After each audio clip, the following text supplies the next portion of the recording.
Buenas tardes, maestro. Buenas tardes.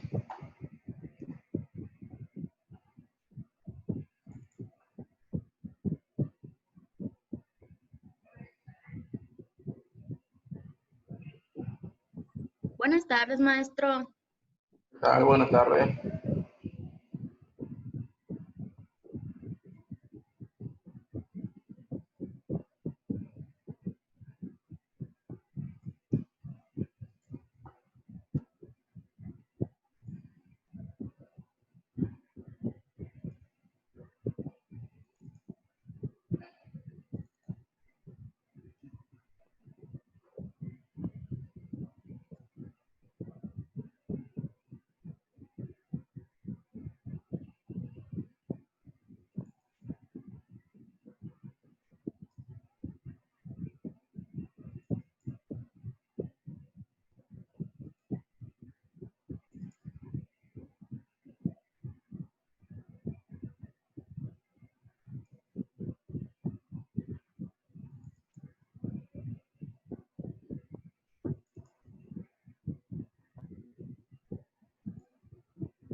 Tarde. Voy a dar unos minutitos nada más a lo que se siguen agregando las personas.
Ok, buenas tardes. Por favor, no se les olvide, enciendan sus cámaras.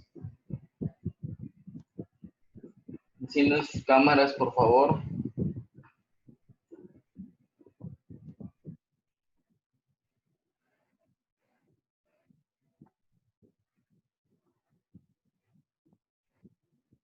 Estaba yo revisando para ver si ya entregaron sus tareas.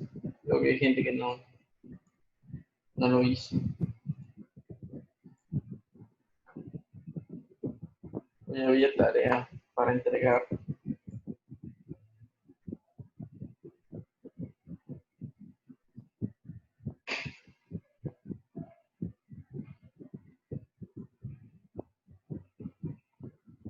Les repito, por favor, activen sus cámaras.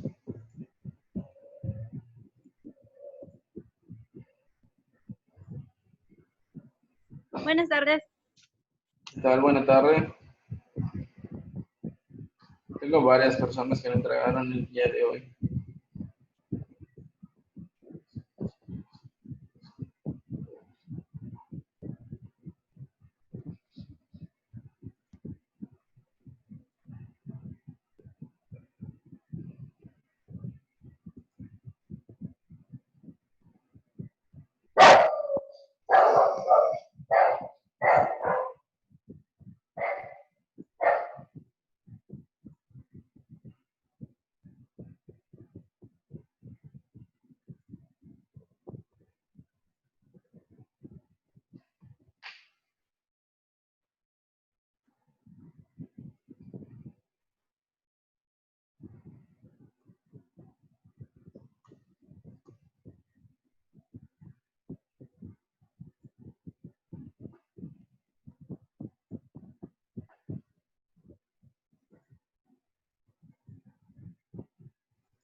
Ok, bueno, vamos a comenzar entonces. En la clase pasada hablamos acerca del sexenio de Luis Echeverría y de José López Portillo. Hasta ahí nos quedamos.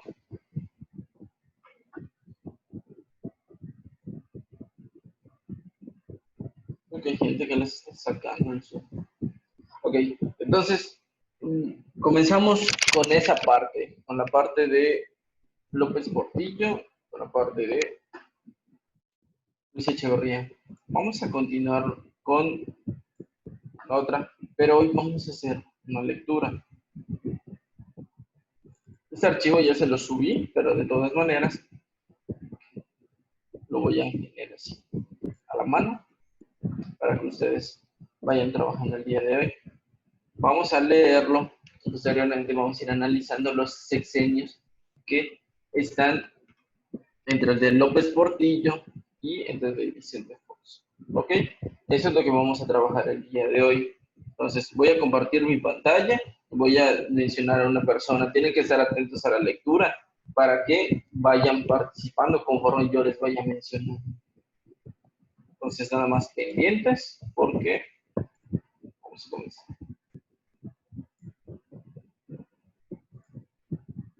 Ok, perfecto. Vamos a ver aquí tengo mano. A ver qué pasó. Vamos a estar. Ya pasó lista.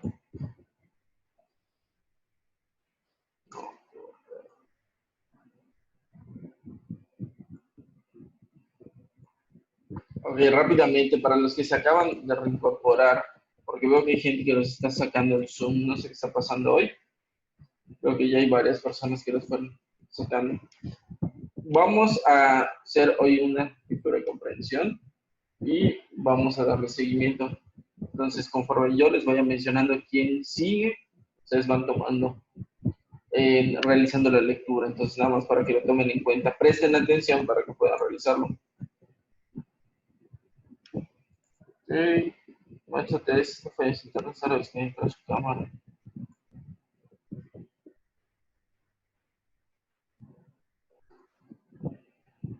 Bueno, perfecto, entonces. Comenzamos. Voy a compartir con la persona que me aparece acá a la mano. Ok, comienzo con Areli. Escuchamos a Areli. Martín, maestro, ¿yo? A ver, ahorita, un segundo. ¿Por qué? El gobierno de Vicente Fox, 2000 a 2006. Espérame, es que Está moviendo eso. ¿Por qué me estás sacando?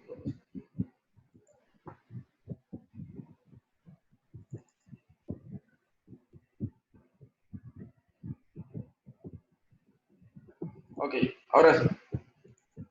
Solo comparto nuevamente para que podamos observar. Ahí viene el... Ok, bueno. Ahora sí, es esto. ¿Lo alcanzas a ver? ¿Se alcanza a ver? Vamos a poner modo.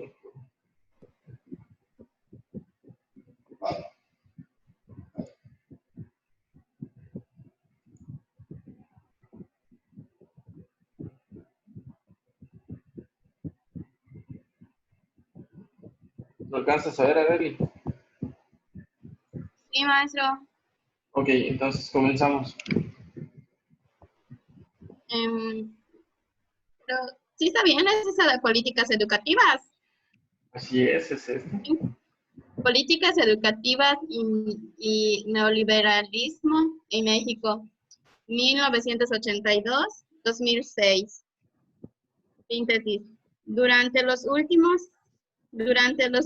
25 años, los gobiernos mexicanos han puesto en práctica una serie de políticas educativas tendientes a superar los enormes rasgos que en esta Rezagos. materia, No se ve. rezagos, perdón, los No se, enormes rezagos, no se ve.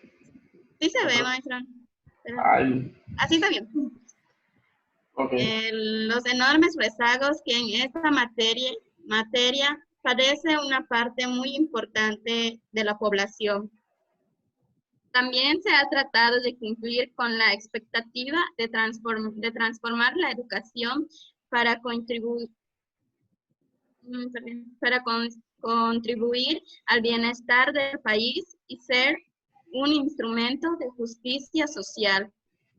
Durante este periodo, los esfuerzos se han enfocado en mejorar la calidad de enseñanza impartida, reproduciendo los niveles de inequidad y procurar la coordinación del sistema educativo. En este artículo se hace un análisis de las políticas educativas planteadas por las 4 últimas administraciones que han gobernado el país y también se ha incluido 2 de las reformas más recientes a la educación básica. La Ok, Rosario.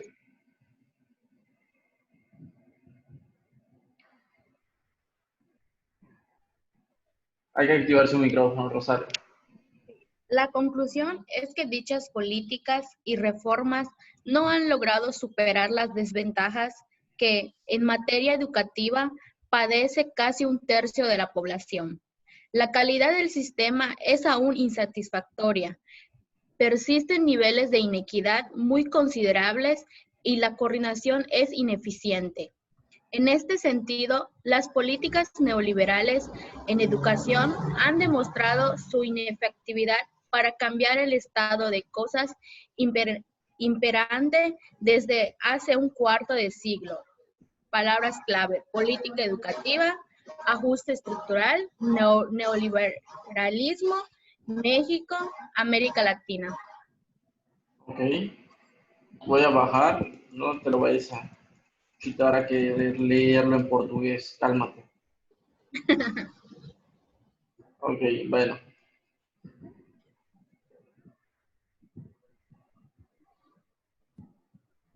Okay, ahí está.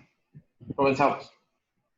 En el presente trabajo se pretende dar cuenta de las principales políticas educativas llevadas a cabo en México durante los últimos 25 años.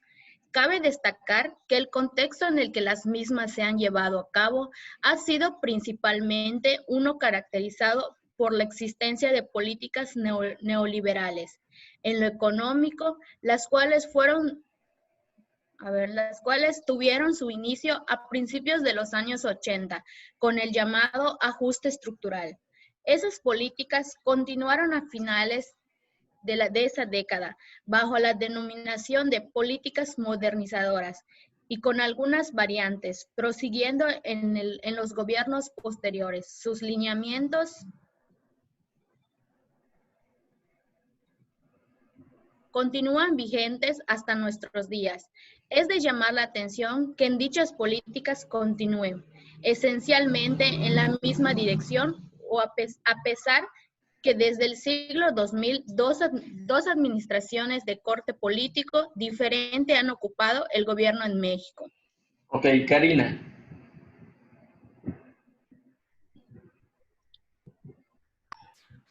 Para realizar el análisis debemos hacer un recuento de las políticas y las acciones dirigidas al sector educativo durante el periodo 1982-2006, que abarca los periodos presidenciales de Miguel de la Madrid de 1982 a 1988, Carlos Salinas de 1988 a 1924, Ernesto Zedillo de 1924 al 2000 y Vicente Fox del 2000 al 2006. No se ha incluido en este inventario lo correspondiente al gobierno actual de Felipe Calderón, del 2006 al 2002, debido a que hasta el momento de escribir este trabajo, su Plan Nacional de Desarrollo y sus respectivos programas sectoriales, incluido el educativo, están comenzando a ser implementados. Conviene señalar que en la consideración a lo establecido por la Ley de Planeación, cada gobierno está obligado a realizar al principio de su mandato un Plan Nacional de Desarrollo, en el que se fijen objetivos, metas, estrategias y prioridades. Se asignarán recursos, responsabilidades y tiempo de ejecución. Se coordinarán acciones y se evaluarán resultados. Ley de Planeación 1983, artículo 3 y 21. De este modo, los programas nacionales de educación constituyen documentos en los que se fijan las políticas, mecanismos y acciones en la materia. Por ello, en este trabajo se tomarán como referencia para examinar las políticas educativas puestas en marcha desde los años 80. Bien, Karina. A ver, Alicia. Ajustes estructural en la década de 1980. La caída en los precios del petróleo y otras materias primas, justo con el alza en las tasas de intereses en los montos de los pagos de la deuda externa a fines de los años 70, llevaron a país como México a una aguda crisis económica durante los primeros años de la década siguiente.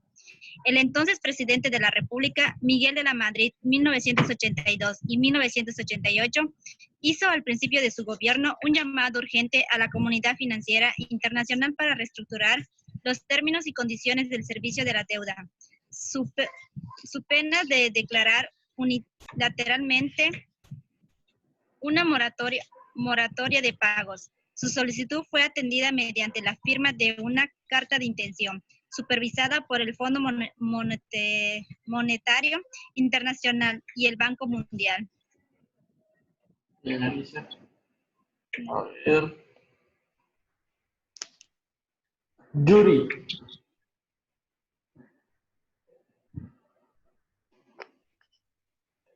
En dicha carta, el gobierno mexicano se comprometía a llevar a cabo una serie de medidas que contempló, por ejemplo, el ajuste en las tareas de cambio, el aumento de las exportaciones, la reducción de tarifas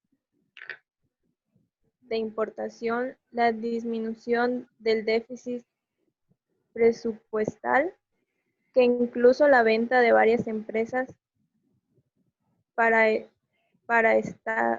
paraestatales y poner límites en las tasas de expansión de crédito en otras. El efecto provocado por estas medidas fue la recuperación de la estabilidad económica, pues puesta de manifiesto por la disminución de las tasas de inflación.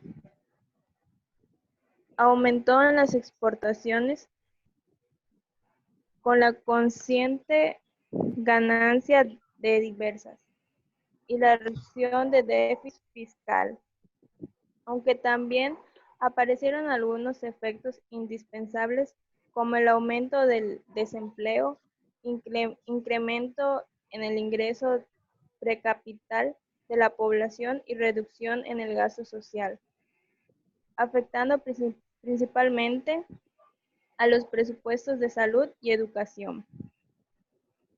La situación pareció agravarse aún más debido a que a mediados de la década en cuestión del país sufrió los embates de uno de los más fuertes sismos en su historia, con una magnitud de 8.1 en la escala de Richter, el cual provocó enormes pérdidas humanas y materiales y afectó considerablemente la economía del país. Para México y América Latina en general, los años 80 fueron considerados por la Comisión Económica para América Latina y el Caribe como la década perdida en términos de desarrollo económico. Bien, Yuri. A ver, Fabi.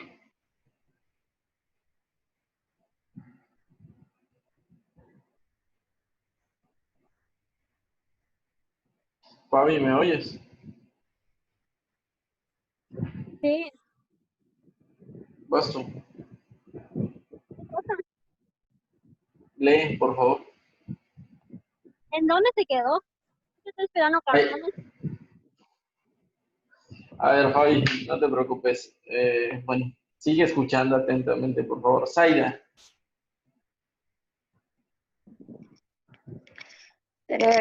Tres, matrícula del sistema educativo y escolaridad. Antes de analizar las políticas educativas de las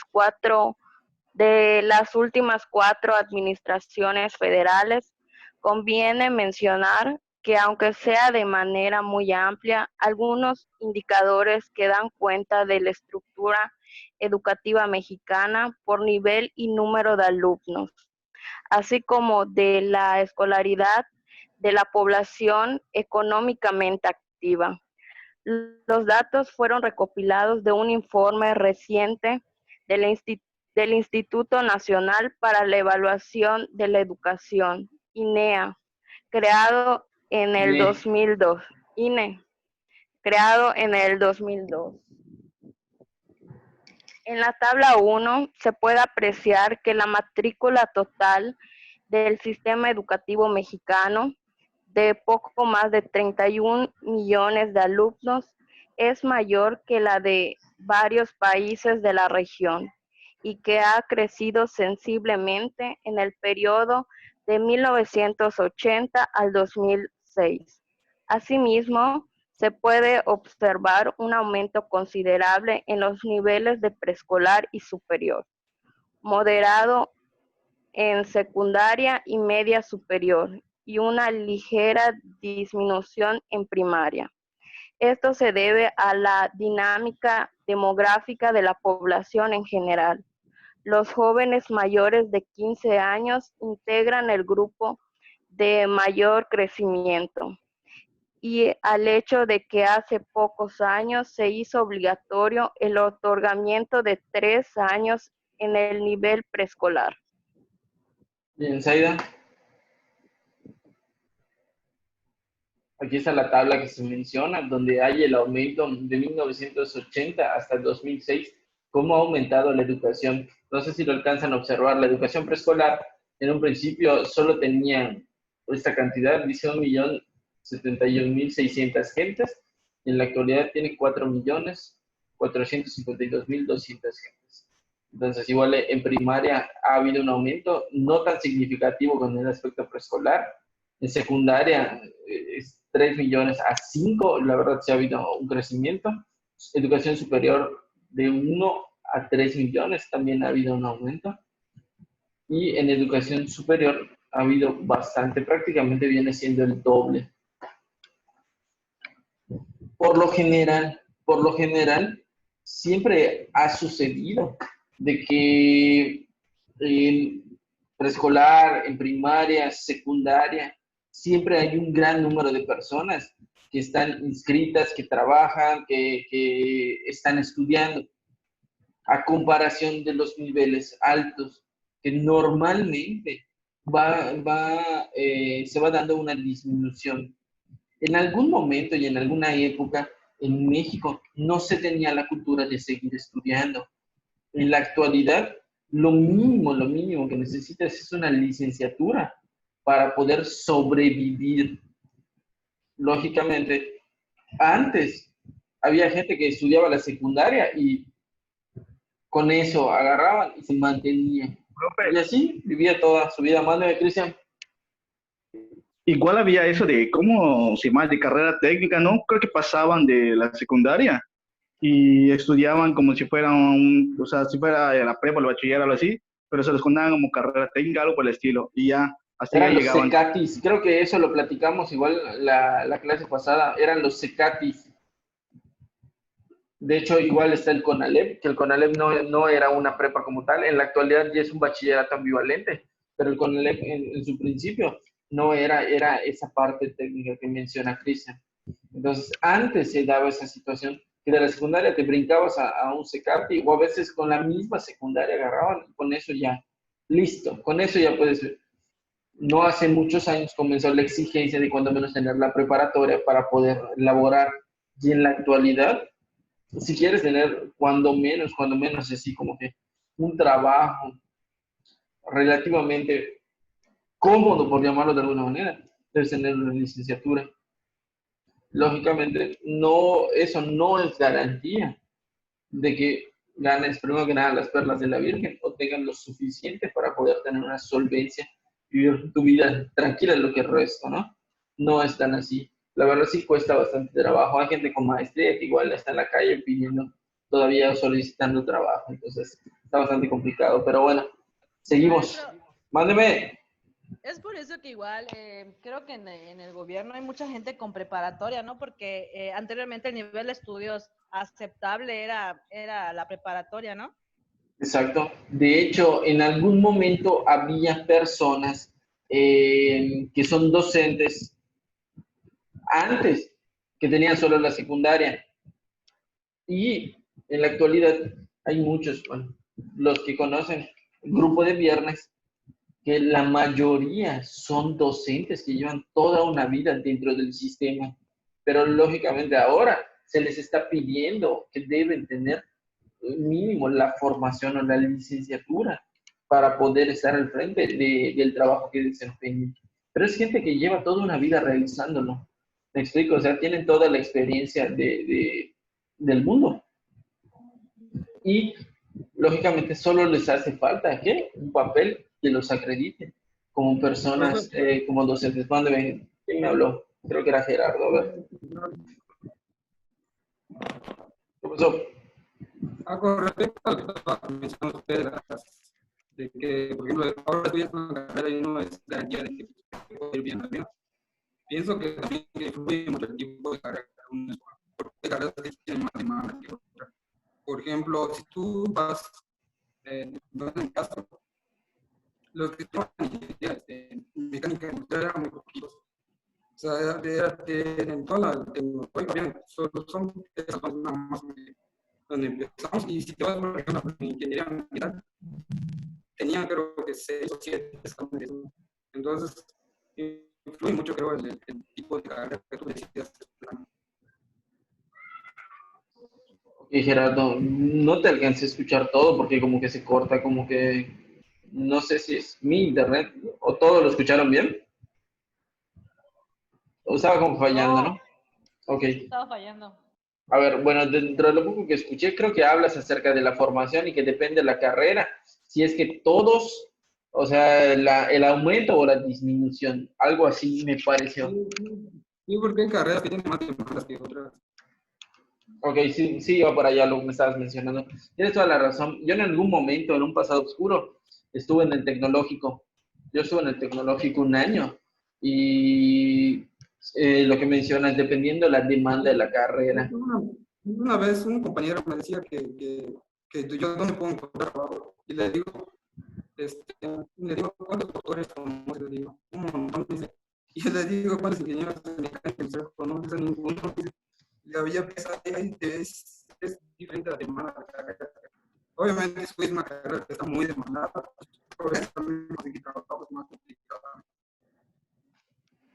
Y de hecho se da mucho que hay muchas carreras, las cuales no son tan demandadas y por eso a veces se necesita ese tipo de especialidades. Y, por ejemplo, el área de las ingenierías es bastante dura, bastante árida. No cualquiera termina. De hecho, yo recuerdo bien que de las personas que entramos a la ingeniería mecánica, porque yo estuve en mecánica, creo que solo egresaron como 12 y éramos dos grupos que eran, creo que era de 32 personas o de 35 personas. Nos empezamos a estudiar en 96 y 15 fuimos los que nos graduamos. Entonces, sí. Sí pasa. De hecho, imagínate, es algo curioso, porque yo agarré y me salí del tecnológico. Yo tuve una situación con un maestro y ya me salí del tecnológico. Y estudié educación. Y yo ya yo terminé antes la carrera, terminé en 3 años y medio, porque la de nosotros era de 4 o podría ser hasta de 5 años. Yo la terminé en 3 años y medio. Yo agarré y hice mi examen, pasé todo, presenté, casi me estaban entregando mi título. Y tenía yo compañeros con los que estudian el tecnológico, que todavía no habían egresado. Entonces, sí es que está caño, la verdad, lo que sé que aquí está bastante complicado. Bien, muy bien. Bueno, continuamos entonces. Ya vimos la tabla en la que se muestra el crecimiento. Luego dice, por otra parte, la tabla 2 muestra que el porcentaje de la población alfabetizada de 15 a 24 años tiende paulatinamente al 100% y que la escolaridad de la población en general todavía es muy baja comparada con los países de niveles semejantes de desarrollo económico. Tenemos que sí, prácticamente de la parte de 15 a 24 años, como que sí hay un aumento, se empieza a dar, etcétera, etcétera. Hay un crecimiento y como que de un tiempo para acá se le empieza a dar una mayor importancia a la parte de los estudios. Ok, voy a avanzar hacia la parte de la literatura. Ok, bueno, lo que mencionan en la tabla 3 dice, finalmente en la tabla 3 aparecen las disparidades en la escolaridad de la población económicamente activa, según el decil en el que están ubicados los individuos, que era esta parte, la que nos mencionaba. Aquí prácticamente está la manera en cómo ha ido aumentando, pero a pesar de que aumenta, no necesariamente ha tenido el crecimiento que debe de ser. Sí hay mejoras, no les voy a decir que no. En algún momento se da esa parte en la que hay mejoras, hay avance, hay crecimiento, pero no es lo suficiente. Cada vez habemos más mexicanos, y cada vez hay comunidades más lejanas, las cuales no tienen acceso a la educación. Entonces, eso resulta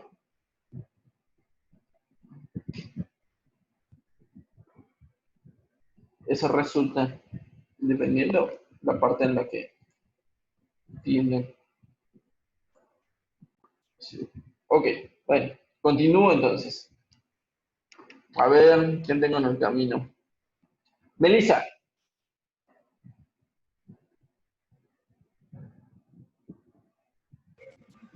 Sí, maestro. La política educativa en los programas nacionales de educación. Periodo 1982-1988.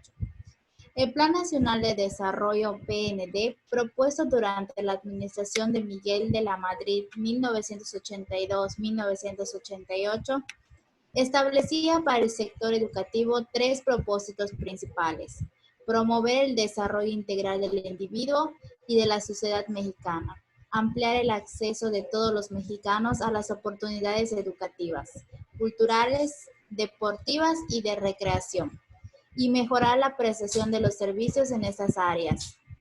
Uno de los principios del PND fue la denominada racionalidad funcional, que entre otras cosas buscaba promover la descentralización de la vida nacional y ser un componente importante de diversos proyectos modernizadores.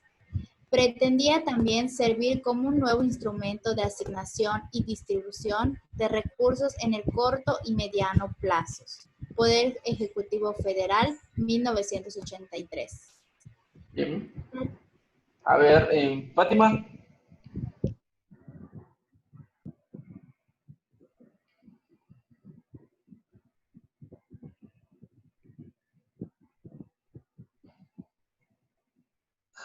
Fátima Lara.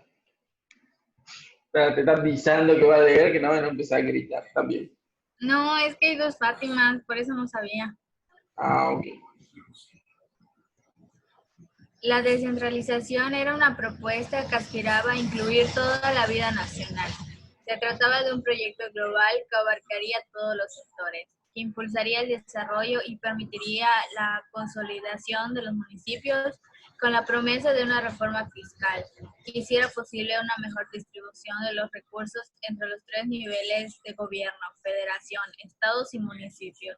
No obstante, lo planeado a alcanzar en el ámbito político y social no se logró sobrepasar el discurso, pues solo hubo avances en el sector educativo, fundamentalmente en el plano normativo jurídico, con algunos logros en lo administrativo. Soriano, 2007. Continúa. Derivado del Programa Nacional